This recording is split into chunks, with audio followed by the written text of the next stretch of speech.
Good morning and welcome to the Unitarian Church in Fall River, Mass.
Thank you, and a very bluesy good morning, and welcome to the Unitarian Church of Fall River. The theme of this morning's service is giving and receiving, which might better be expressed as reciprocity. And during the course of this morning's service, we will consider how a skill, actually an art that both humans and animals have possessed for millions of years, might be a model that we could adopt to better understand the vast number of our fellow citizens who think about life and about reality quite differently than do many of us. We'll find out about what those differences are and how to come to terms with them, how to live with them, how to share them even. Are there any announcements this morning? Good morning, everyone. I just want to say welcome to Rob. Thank you so much for joining us this morning to lead us in worship and to let everyone know that Richard will be our worship leader next week, and perhaps you would like to tell us what you're going to speak on. Although I have to say that, Rob, just 1 second. When I read yours initially, I thought this is supposed to be a mess at the end of signs, and then I see again today it is not. So when I told you last week, I was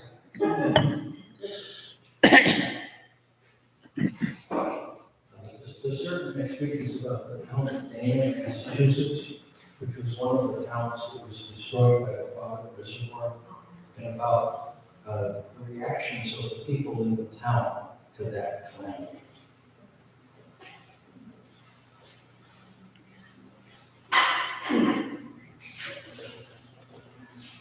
I just got a message online from Al. He says the meeting is going on Wednesday. There'll be more information if you can contact him. He says the meeting on Wednesday. Who is? Al, But who, what's the organization? he doesn't say. He just says, please ask everyone to interfaith action committee. Okay. That's what Al wanted to know. Okay. Wednesday morning, you said, right? Announce our discussion group for Wednesday morning, whatever. Okay? That's from Al. Okay. That sounds interesting, and I'd also be interested along the way to learn what our revolution of Greater Fall River is too. But, to begin our service, Let me ask someone more agile than me to light our chalice. Thank you,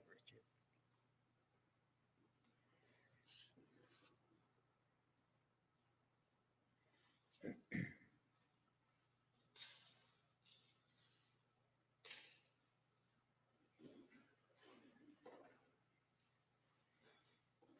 Each Sunday morning, we begin our worship service with the lighting of a chalice whose historical origins come out of the early dark days of the Second World War, and really was an expression of our bond with peoples across this planet whom we may not personally know, but who need to be connected and who need to be cared for. As congregations, we care for one another wherever we may reside. Our first hymn is number 345, With Joy We Claim the Growing Light.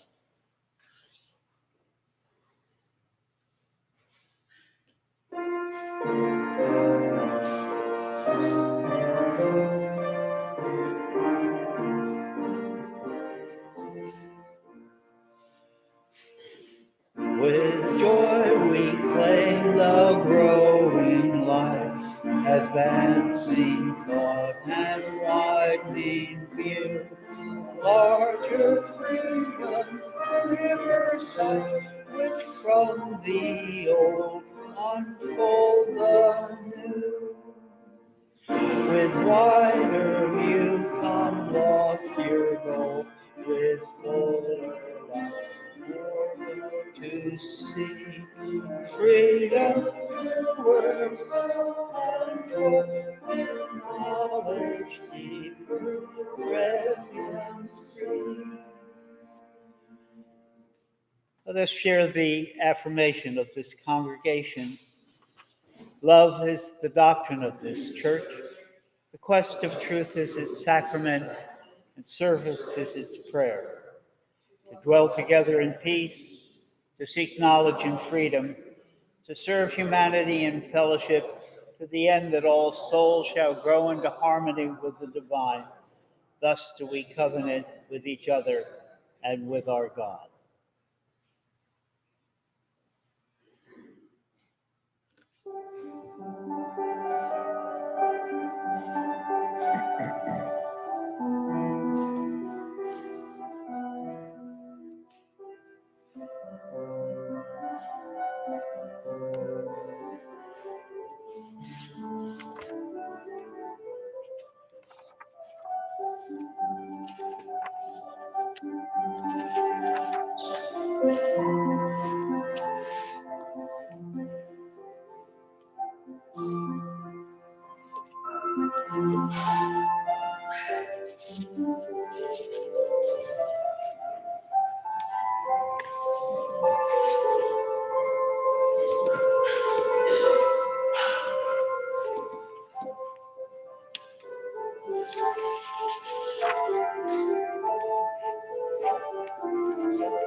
That's a lovely piece of music. Thank you.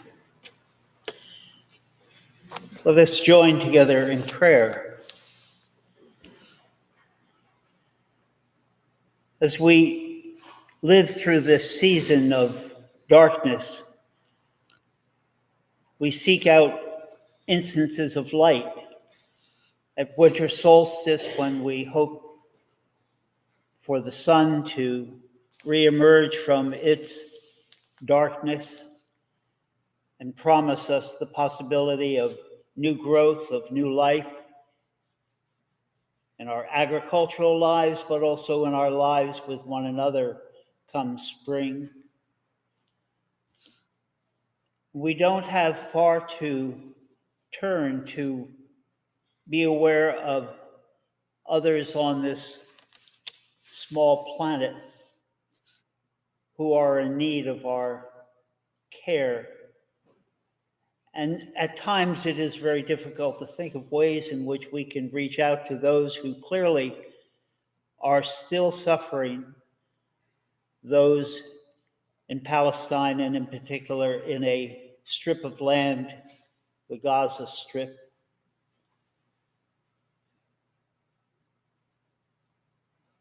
We express our caring for one another who are close to us. We seek out ways to include those who are distant from us in that same caring. An expression of our caring is also in our sharing of joys and concerns with one another. And so at this time, I invite those who would like to share something from their experience, from their life now, that is joyful, or a matter of sadness, or a matter of concern, now to do so.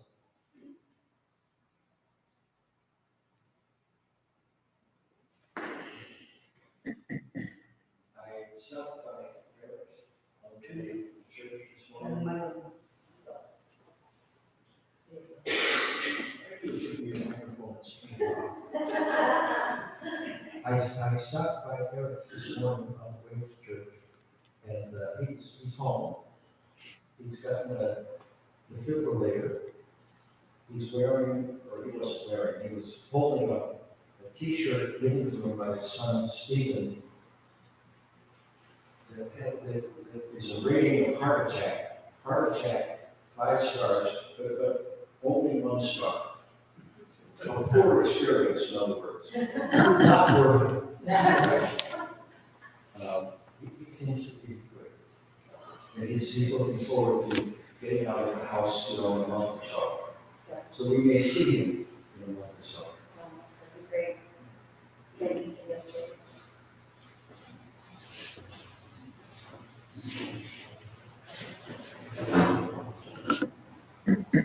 I mentioned our friend Bill Davis last week.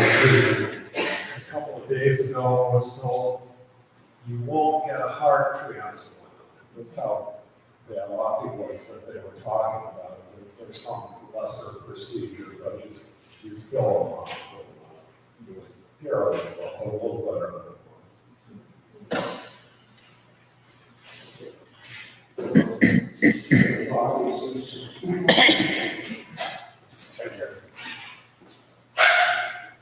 So I had a cousin who passed away recently, a few days ago. Their funeral was held, so her name was Robin Mativia. She and her husband Michael owned Main Street Florist in St. Anne's Hospital. She was just a vibrant, lovely, dynamic, little 5-foot-tall woman. Just a smile that lit up the room. So Robin is sorely missed. She brought me with us. Also, I discovered last year's Martin Luther King Day food list. So for all of you who hope to attend, I hope you'll all attend.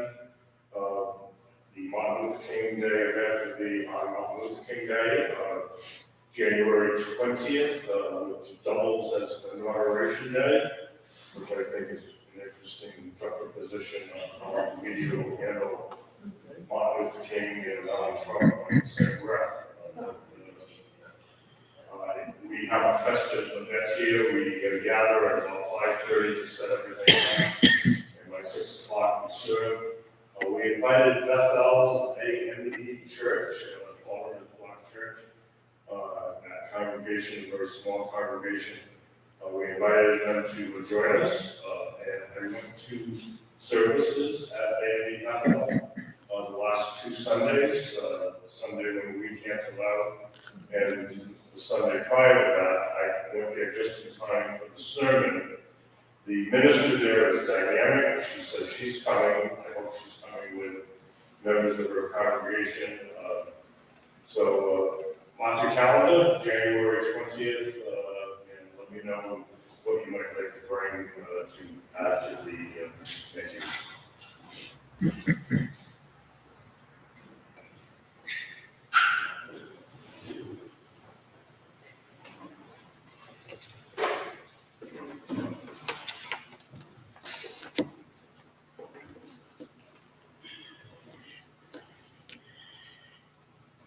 In this season, it is particularly appropriate that we seek a period of silence to find meaning.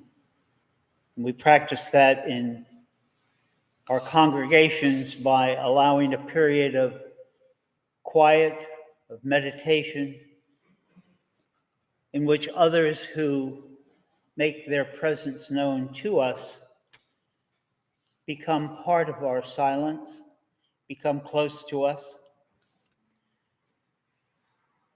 And so now I invite us together to enter into a period of our own quiet, of our own silent meditation. And we'll conclude by singing Spirit of Life.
Spirit of life,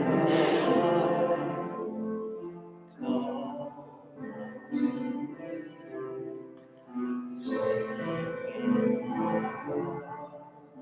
all the streets of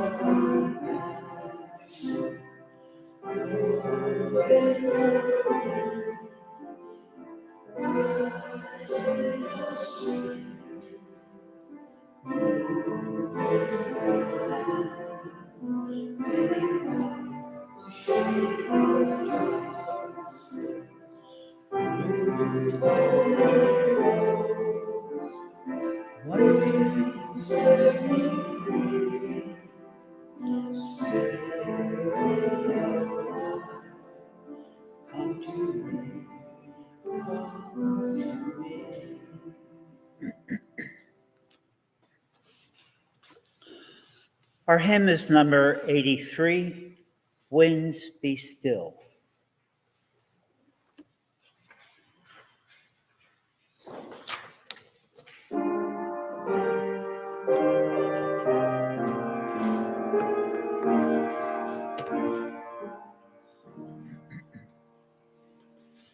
Winds be still, storm clouds pass and silence come. Peace, grace is high with harmony. Fly, bird of hope, and shine, light of love. Let all find tranquility. Bird fly high, lift our gaze for distant view, help us to sense life's mastery. Fly high and far and lead us each to see how we move through the winds of eternity. Light shining, illuminate our inward view. Help us to see with clarity.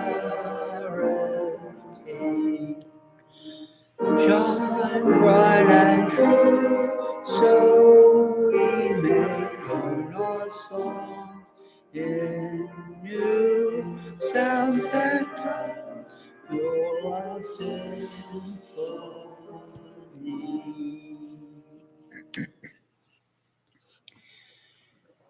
At our congregation in Brockton, it is our custom to introduce our offertory with these words: "For the good works of our congregation, from you I receive, to you I give. By this we live." So I invite your gifts for the good works of this congregation.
Beginning with Thanksgiving, through Christmas, through the New Year, this is apparently a cultural season for giving thanks, special thanks, for the bounties of the harvest at Thanksgiving, for the reawakening of the fires of the sun at winter solstice, in the hope that days will grow longer.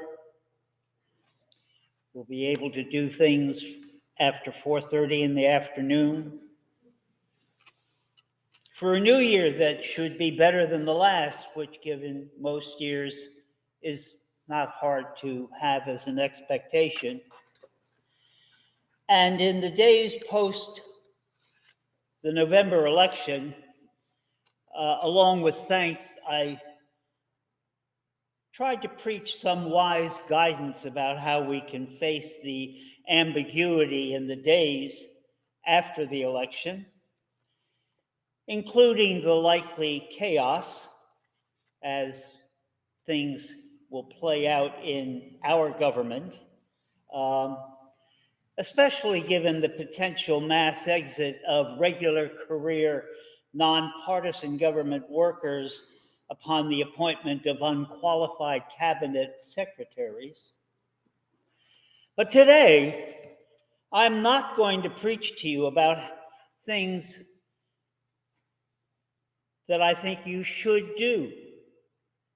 how you should live your life. I have no more business telling you how to run your lives than does your fat Uncle Harry, who comes on holidays, slurps up his soup before he makes his yearly pronouncements about what's wrong with the family and therefore what everyone should do about it. This morning, I'm simply going to recount to you something that I've come to feel in these days post-election. Something that may sound a little strange at first, but as I think about it, it is something that I've always felt in one way or another since I was a child. And it's a realization that I am particularly grateful for realizing. It's something perhaps we all have to realize if we think about it.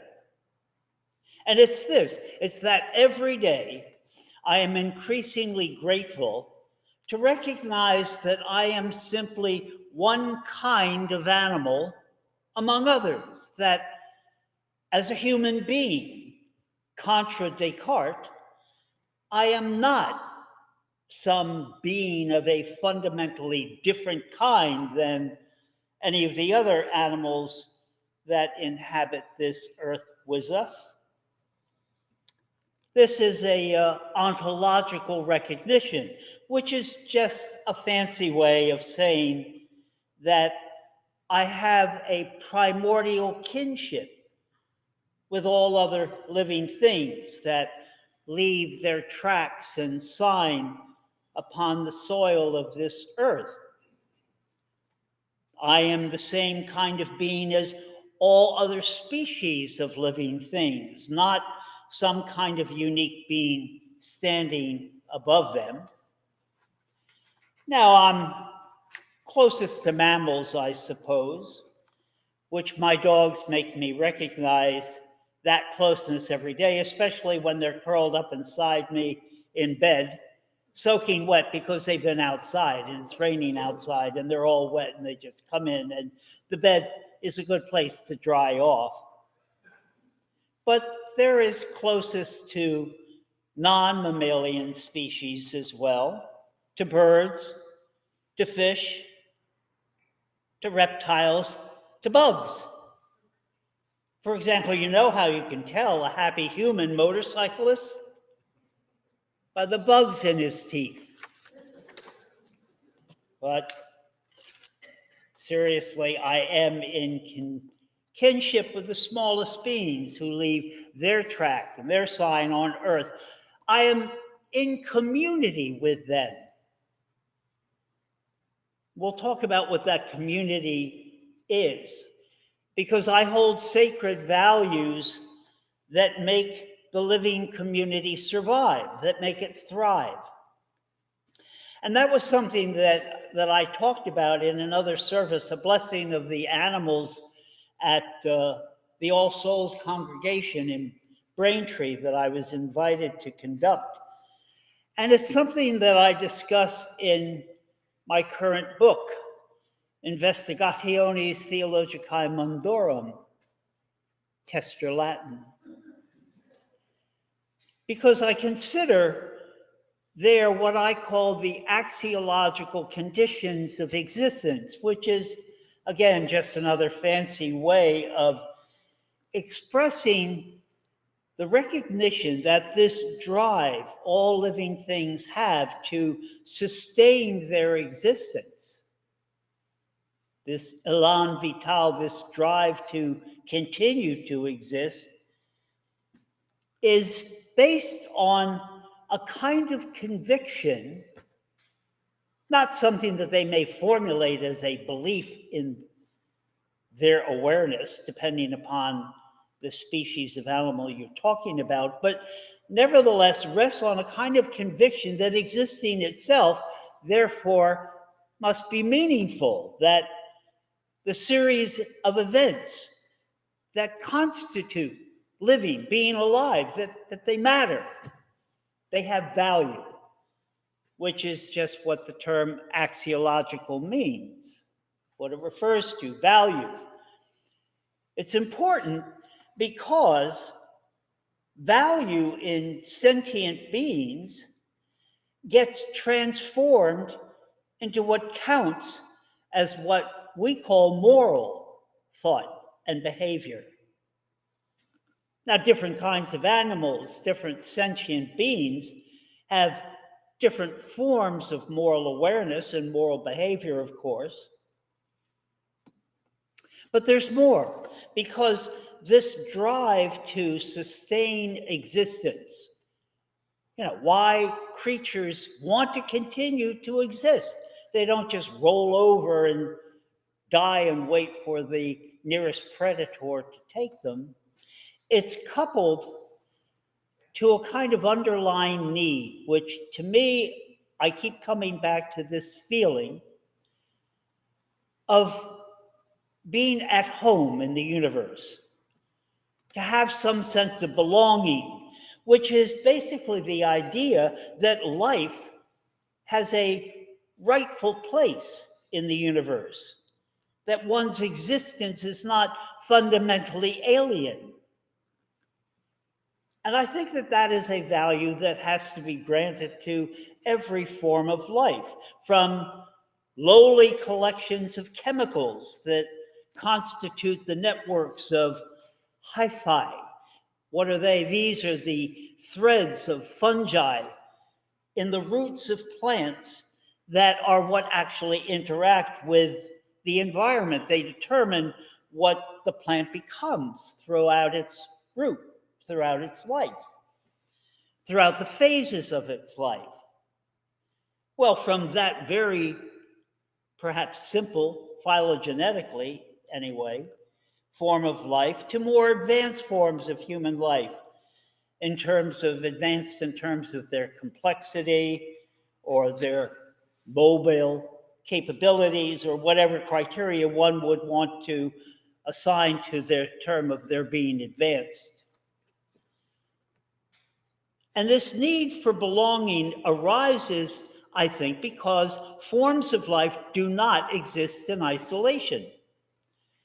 That the world consists of communal environments to which multiple species of beings belong. The universe is community. And that's true even the body of each individual thing, each individual living thing itself is similarly a collection of community. We're made up of organic systems, inorganic minerals, and viruses that are kind of ambiguously both living and non-living. Our individual bodies are the repository of many belongings. And communities have structure.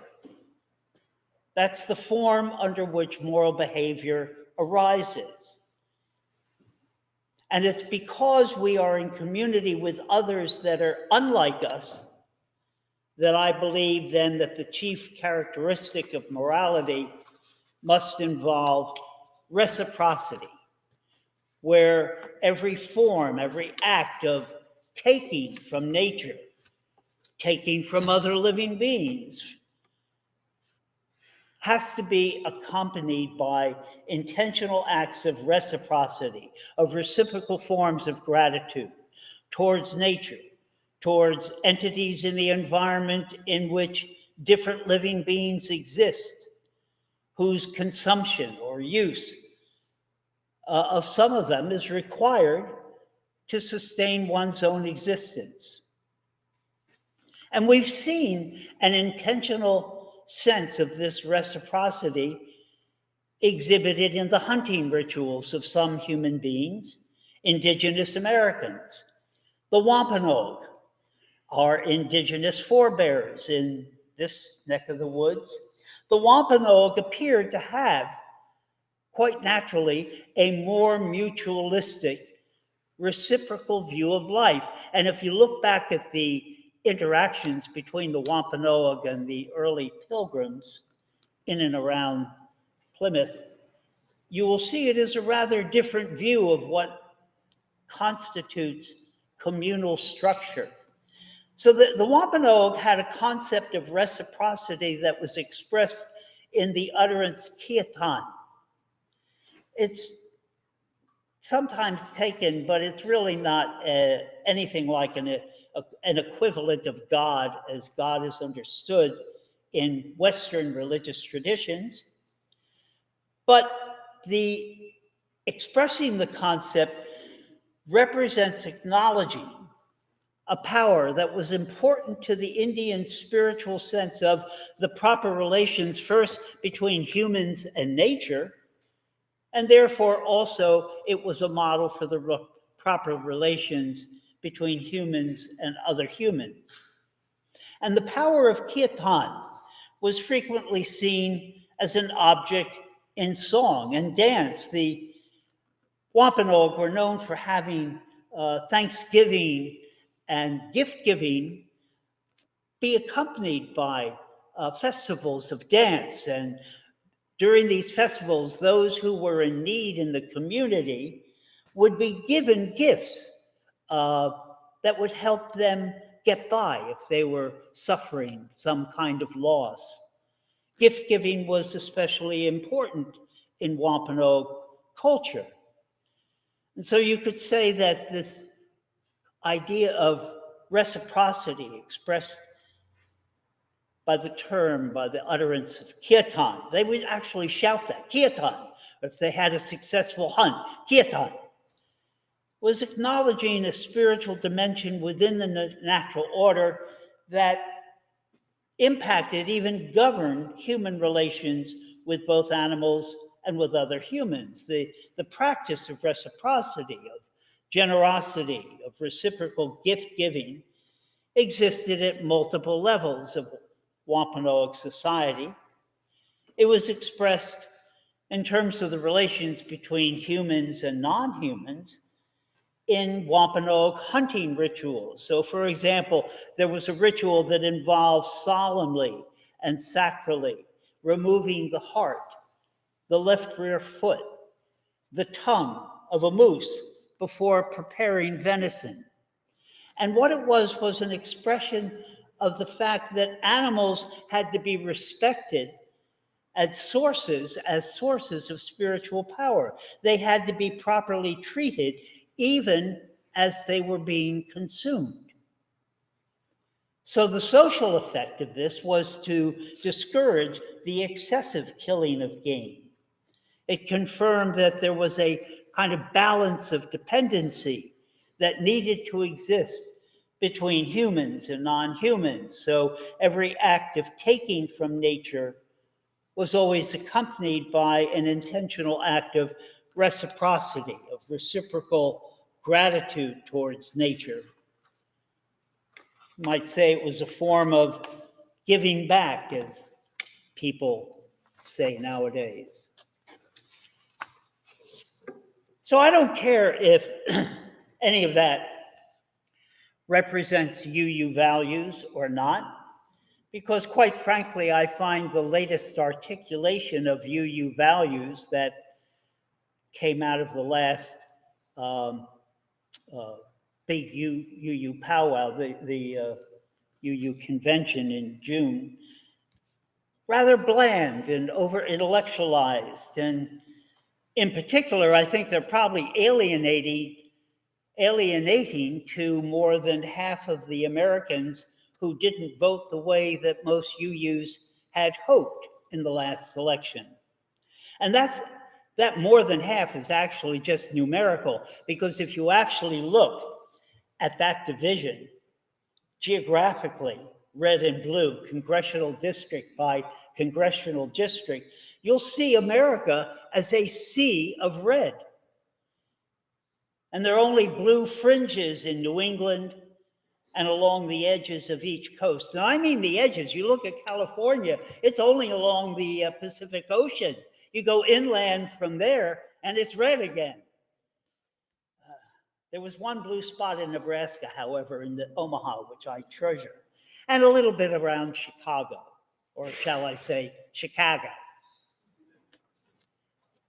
But if the values of which I speak are not UU values, that's okay, because it tells me that I am obligated to learn the hopes and needs of all members of the American community, and especially the forms of life, human, not like me, if only to know which to seek out as fellow supporters of community, and to identify those who are destructive of it and destructive of the country of all living beings. Dangers to the life of community are present. They're present in the behavior of those who ultimately have no or very little respect for the earth, who regard earth as a kind of limitless resource for their own consumption, as they were told in the Western Bible. For example, in Genesis 1:28, when there is created this false hierarchy of authority between God and mankind, where God gives mankind dominion over all the earth, over the fish of the sea, over the fowl of the air, and over every living creature that moveth upon the earth. The analogy is basically God is to man as man is to nature. That is, as God is sovereign and Lord over man, so man is sovereign and Lord over nature. I don't accept that model of the relationship between myself and other inhabitants of the earth, because I am in community with all other inhabitants of the earth that share its destiny with me. And I mean in community quite literally. And if that distances me from the Judeo-Christian tradition of which Unitarian Universalism is an heir, so be it. Because no one part of the community of the living can turn the earth into a private resource, one therefore able to be abused. So I'm thankful for that recognition. That's my moral core. Its motto could be not America first, but earth first. Now, from ancient times until the latter part of the 20th century, humans, along with other animals, participated in a kind of art that allowed creatures to effectively pursue the game that they needed for survival, let humans grow their brains, form hunting groups, ultimately develop language of various sorts, various languages. And only recently have humans begun to rediscover these skills that were needed for this art, the skills of tracking and reading signs. Tracking is simply the art of being able to read the patterns of impressions that are left in the soil by other passing animals and humans. They leave impressions in the soil too. And to interpret their meaning as either something to be pursued or perhaps to be avoided, go in another direction. And so whether it's the kind of elongated smudges of a marsh rabbit, or the four toes and the heel pad and the sharp claws of a gray wolf, or the five little bony fingers of the tiny eastern chipmunk, or the smooth coiling channel of a desert rattlesnake, those are the tracks. Sign is simply a collective term that's given to everything else that's left by creatures. So that can range from these sort of plate-sized globs of bear scat that contain fragments of bone that have been not fully digested. It can be a trace of yellow urine on a bent leaf. My dog Rufus leaves lots of little traces like that. Anything vertical, there it is. He marks that. It can be an exposed root where a carcass has been dragged and it's rubbed off moss from a rock. It can be matted earth with spots of blood where an animal lay down to consume its prey. So if you think about it, the earth beneath us is a kind of canvas buzzing with information, not just by offering us a portrait of the lives of many other creatures, it's also a demonstration of all that we share with them. When we learn how to read those tracks and signs, then we come to think of those other animals as our kindred. We suddenly come to understand the meaning of tracks and sign in a different way. Tracking now demonstrates not only our commonalities with wild animals, it also, for example, illustrates how thoroughly we're annihilating them, how we, for example, reduce the diversity of species around us by 80, upwards in some cases of even 90%. Diversity. That's another favorite UU term. It's one that I suggest we really do not know very well. Oh, we're good at the kind of diversity that suits us,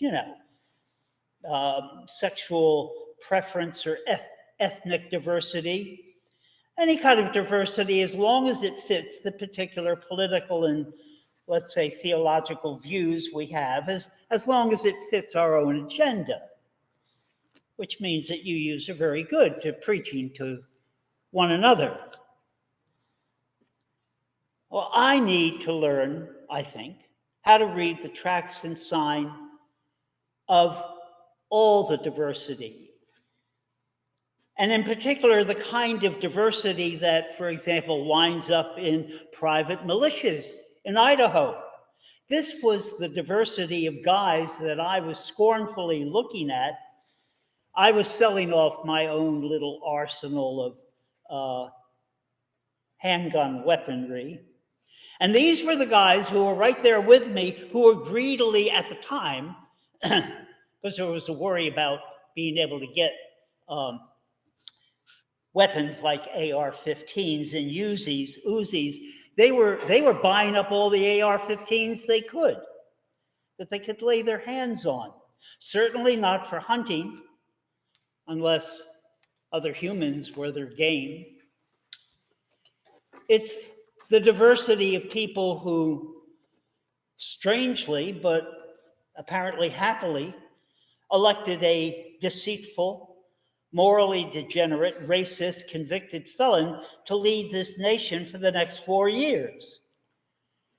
It's the diversity of people whose expectations for a fatter personal wallet allows them now to agree to mining and drilling for oil in our treasured national parks and monuments like Grand Staircase Escalante, Bear's Ears. A non-Anglo group that I think really needs to be understood by those who value liberal democracy is one that constitutes a large portion of the population of our fair cities like Fall River and Brockton. And that is the Latino Hispanic population. This is an ethnic group not well understood, at least by Anglos, especially in terms of voting motivation. And my wife, who was, she was a civil rights attorney in the Justice Department under when Deval Patrick was head of that. And she was also special counsel for voting in the city of Springfield, and saw how little the Hispanic community was understood, including by the African American community. They never worked together to improve their voting power. Nevertheless, not understood because, for example, what caused Latino voters to move towards the right, to support harsher immigration policies, including deportation in the last elections. Progressive Democrats got that all wrong. Do Latinos just care more about their pocketbook issues and inflation than about immigration policies? Is that the entire story? During the Biden administration, Latinos lurched to the right along with the rest of the country, however. A Pew poll found that 75% of Latinos described the increase in border crossings as a major problem. Latino voters in battleground states were more likely to trust Trump to handle immigration than Biden. In focus groups, Latino immigrants resented the preferential treatment that recent migrants had received. So immigration, that had long been the Democrats' kind of secret weapon with Latino voters, had become an outright liability. Here's some facts. Starr County, Texas, is about 98% Latino. In 2012, Obama carried the county by 73 points. In 2024, Trump won it by 16 points, a 98% Latino county. So it ends up that UU college-educated progressives on immigration policy are not speaking for the Latino community. And in fact, it's not clear that any white liberal political group is embraced as speaking for the Latino community.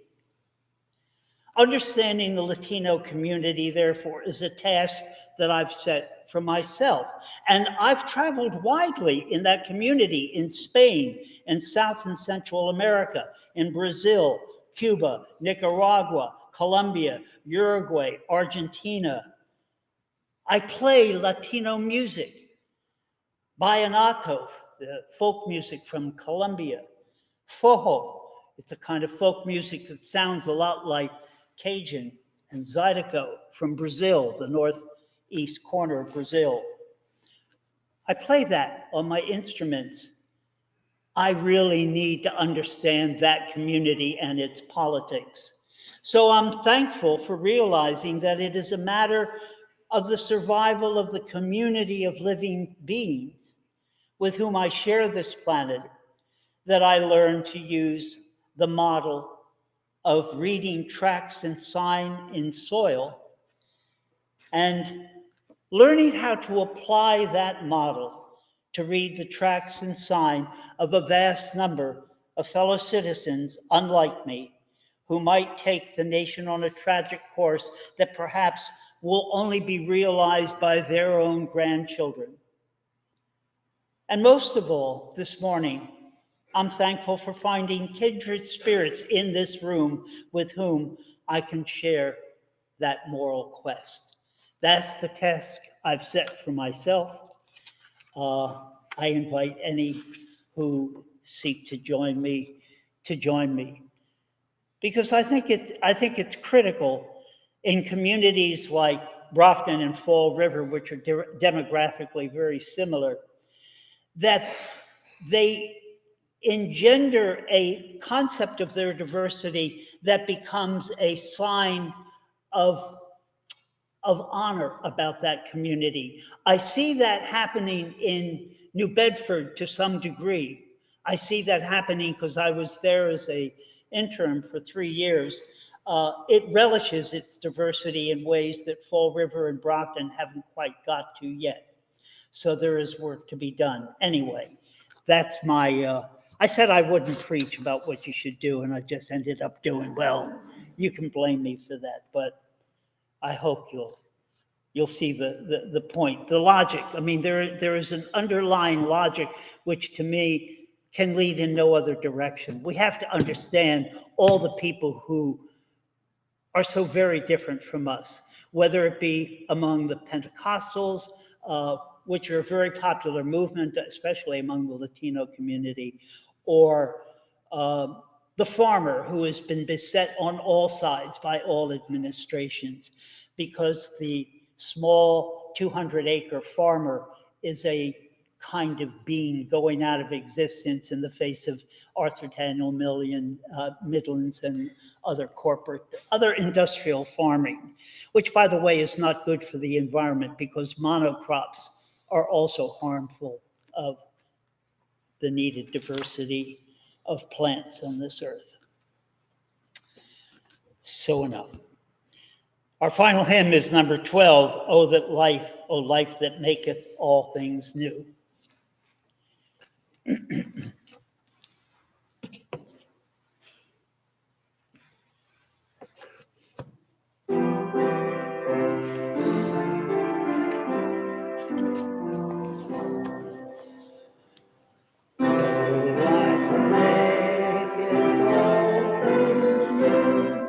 The blooming earth, our thoughts within, our pilgrim feet with thy dew, in gladness hither turn again. From hand to hand the greeting flows, from eye to arm the signals run.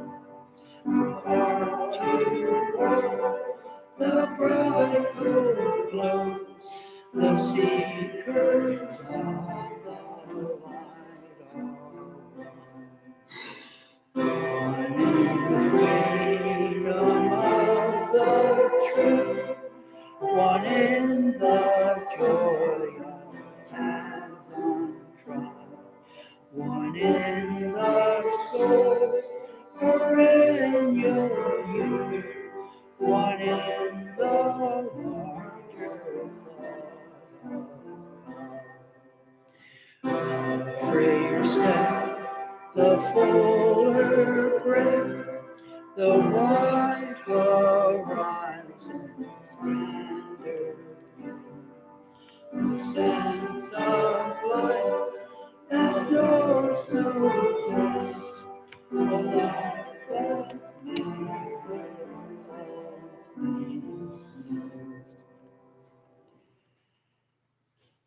As we go forth this morning, let us treasure the bonds that we have established among ourselves, with one another in this community, in this wonderful and sacred community in Fall River, the Unitarian Church. But remember that when we do go out onto the highways and byways, let's be careful out there. And I will now gladly hear your special amen.